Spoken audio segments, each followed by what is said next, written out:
confusão entre sentimentos naturais com doenças, porque existe uma área cinzenta que tu não consegue saber direito.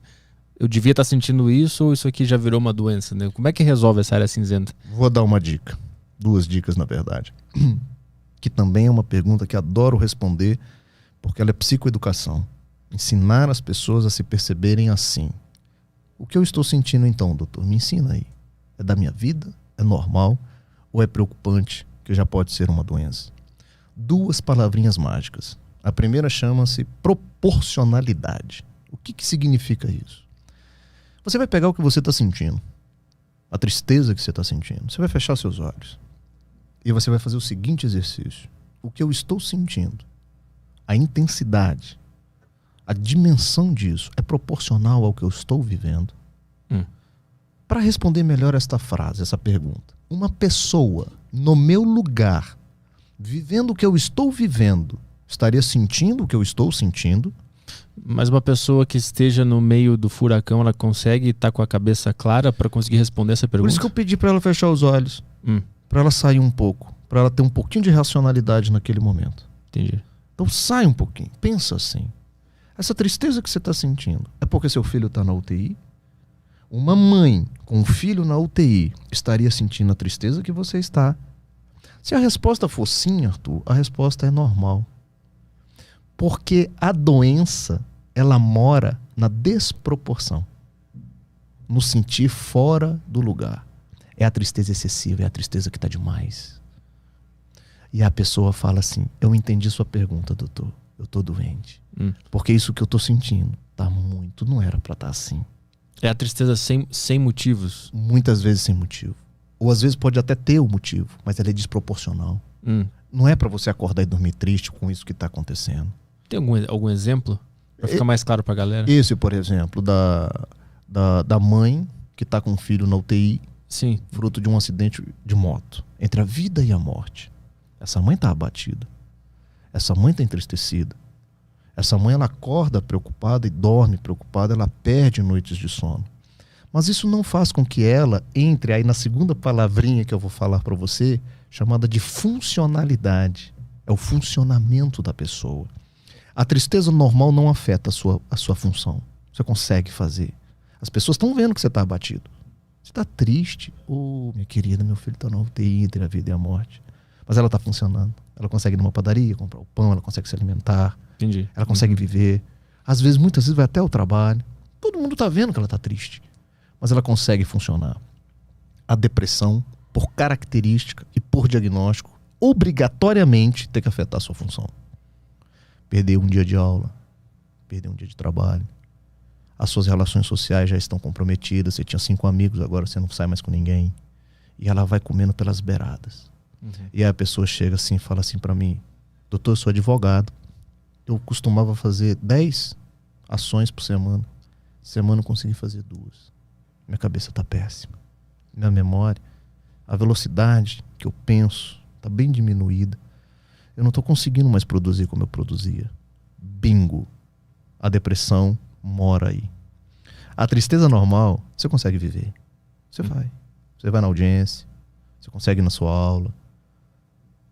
Então, essas 2 palavrinhas ajudam a gente tirar essa zona cinzenta entre a normalidade e a patologia. Porque se eu sou um médico que critico a banalização do diagnóstico, de chamar qualquer tristeza de depressão, por outro lado, eu não sou negacionista da doença mental. Eu defendo a existência da doença mental e a necessidade do seu tratamento.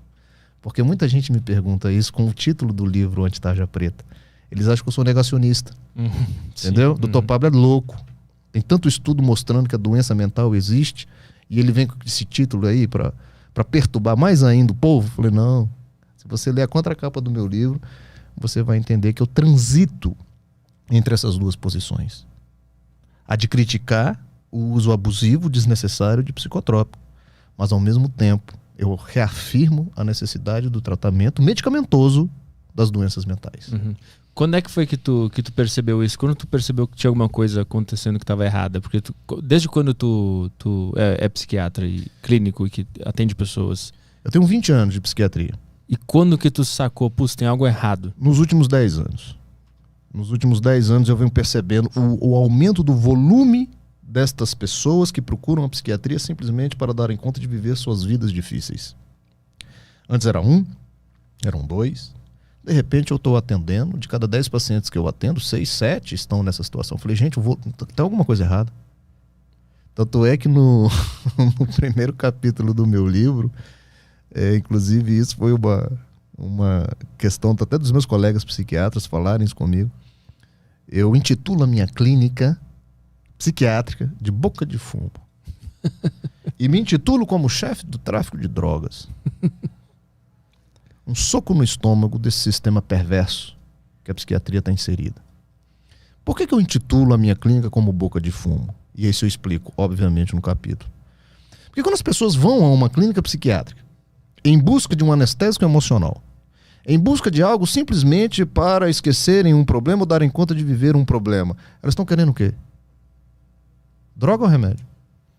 Qual que é a diferença de uma pessoa que vai numa boca de fumo e compra maconha, compra cocaína, compra qualquer coisa para a mesma finalidade? É a mesma finalidade. Só que ao entrar numa clínica de saúde, numa clínica psiquiátrica, ali tem legitimidade e a pessoa sai com a consciência tranquila porque ela saiu com uma receita na mão. Mas a motivação foi a mesma. Eu preciso esquecer do meu problema. E não há diferença nenhuma quem toma Rivotril para isso e quem se enche de opioide ilegalmente comprado nas bocas de fumo. Então a questão é a motivação. E aí que entra o psiquiatra como o traficante de drogas. Eu, psiquiatra, quando vou ao encontro do desejo dessa pessoa que está na minha frente, eu estou sendo o quê? Médico ou traficante de drogas? Eu estou sendo traficante de drogas. É nesse contexto que chamei minha clínica de Boca de Fumo e me intitulei como chefe do tráfico de drogas. Porque quando alguém entra lá com esta motivação de esquecer o seu problema, ela está entrando numa boca de fumo. E se eu, médico, vou ao encontro desse desejo e medico, eu estou dando uma droga. Eu não estou tratando uma doença. Então, você veja como é significativo, como está perverso esse sistema que nós estamos inseridos de diagnóstico, de psiquiatras, de clínicas, de pacientes. O anti-tarja preta é um chamado, é um retrato do que está acontecendo. E aí,